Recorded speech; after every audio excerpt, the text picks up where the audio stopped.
Kembali lagi di Apa Kabar Indonesia Pagi, kita langsung ke Mas Adi, melanjutkan yang tadi, Mas Adi Praitno. Bagaimana endorsement para tokoh-tokoh ini mempengaruhi elektoral dari masing-masing paslon? Apakah kita yakin bahwa pemilih-pemilih loyalis dari tokoh-tokoh ini akan juga memilih dari paslon yang didukung? Ya, saya kira dalam sistem pemilihan gubernur secara langsung, endorsement ataupun dukungan terbuka oleh elit-elit kunci seperti Jokowi, Anies Baswedan, dan yang lainnya, pastilah menjadi penting. Ketika Jokowi misalnya tampil ke publik memberikan dukungan kepada Ridwan Kamil, tentu di level elit-elit partai ini kan terkonsolidasi bagaimana paslon 1 itu disupport secara maksimal untuk memenangkan di Jakarta. Dan pada saat yang bersamaan tentu saja kawan-kawan yang ada di kubu yang lain, 2 dan 3, khususnya 3, saya kira ketika ada dukungan yang diberikan oleh Anies Baswedan misalnya, ini tentu akan melipat gandakan bagaimana support politik dan sistem mereka itu, bagaimana mengkapitalisasi begitu banyak resource politik.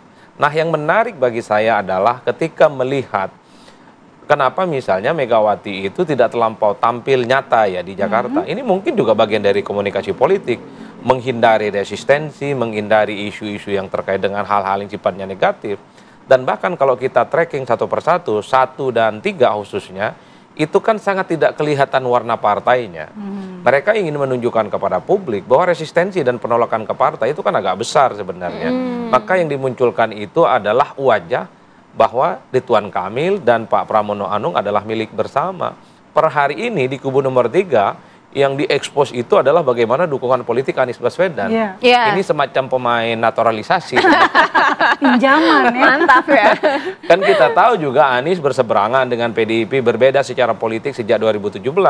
Tapi karena di tahun ini di Pilkada di 2024 iman politiknya sama, Anies yang dulu adalah pemain lawan tiba-tiba hari ini dinaturalisasi ya? dan kemudian sangat kelihatan sekali diandalkan untuk melipat gandakan dukungan politik memenangkan pertarungan di Jakarta.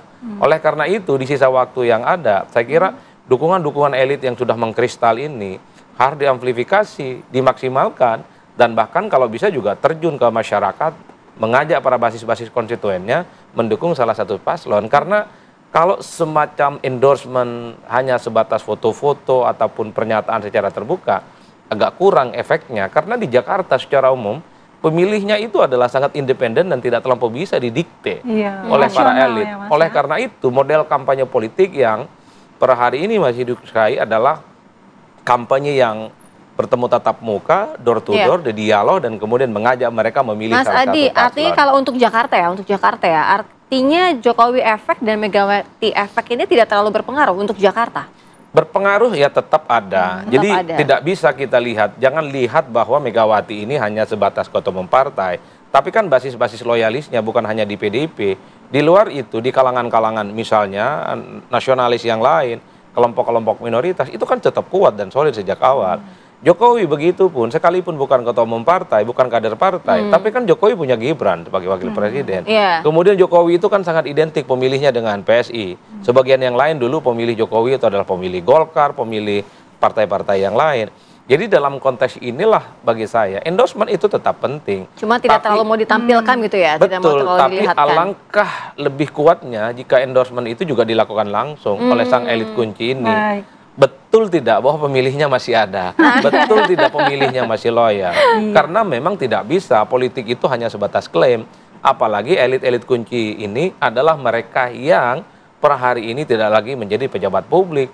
Beda ceritanya kalau yang berkampanye itu presiden, semua infrastruktur politiknya akan mensupport. Kita tanyakan ke Mas Armuji dulu, Mas Adi. Gimana Mas Armuji tadi? Kata Mas Adi Praitno, ya ini beda cerita sebenarnya karena mantan Presiden Jokowi ini kan sudah bukan lagi pejabat publik. Nah, bagaimana Anda melihat pengaruh atau Jokowi efek khususnya ya di Jakarta? Kalau di Jawa Tengah juga kita sudah lihat mantan Presiden Jokowi ini sudah terjun langsung. Kalau di Jakarta saya pikir pengaruh Pak Jokowi juga masih cukup kuat ya. Bagaimanapun Pak Jokowi pernah menjadi gubernur DKI dalam masa yang sebenarnya tidak terlalu lama, tetapi dalam masa yang tidak terlalu lama itu kinerja Pak Jokowi cukup memikat hati masyarakat di Jakarta. Jadi kalau Pak Jokowi mengendorse Pak Ridwan Kamil, itu ada alasannya bahwa orang yang dulu berkinerja baik di DKI, gubernur yang sangat dicintai oleh rakyat DKI, hari ini mengalihkan dukungannya, mensupport Pak Ridwan Kamil.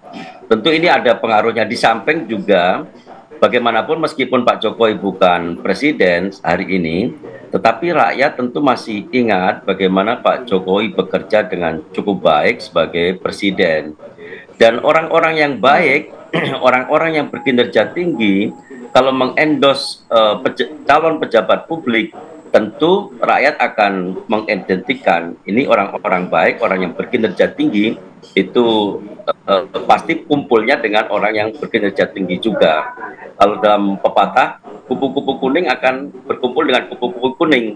Orang yang baik, orang yang bekerja bagus juga akan tentu saja mengendos orang yang bagus. Karena ini pertaruhan nama baik juga. Kalau seandainya Pak Ridwan Kamil nanti kalau jadi gubernur tidak baik, tentu Pak Jokowi tidak akan mau mengendos.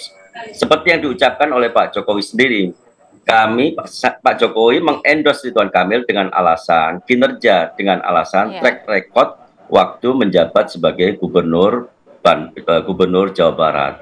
Barangkali itu menurut saya. Baik, kita ke Bang Andreas. Bang Andreas, tadi disebut soal Anies Baswedan pemain naturalisasi, senyum-senyum loh, tadi tampak di layar gitu ya. Bang Andreas begini, kalau Jakarta apakah benar Megawati ini memang memfokuskan kepada sosok Anies Baswedan dan Ahok? Sementara ada Jawa Timur, Jawa Tengah yang Megawati turun kota, bukan gunung loh Bang ya. Kalau Ibu Mega selama ini kan juga ke beberapa daerah, tentu ya daerah-daerah yang ya dengan situasi dan kesehatan dengan usia beliau turun di beberapa daerah. Kalau dulu kan biasa hampir seluruh Indonesia kan beliau dari satu kota ke kota yang lain. Tapi sekarang ya beliau tentu datang ke tempat-tempat tertentu, daerah-daerah tertentu, dan lebih ke konsolidasi internal di partai. Adakah alasannya Bang hanya beberapa tempat tertentu saja? Ya itu tadi kan, sekarang kan pilkada serentak seluruh Indonesia, ada 514 kabupaten kota, ada 37 provinsi, ya tidak semudah itu juga, tapi kan kader-kader yang lain kan menyebar ke seluruh Indonesia gitu.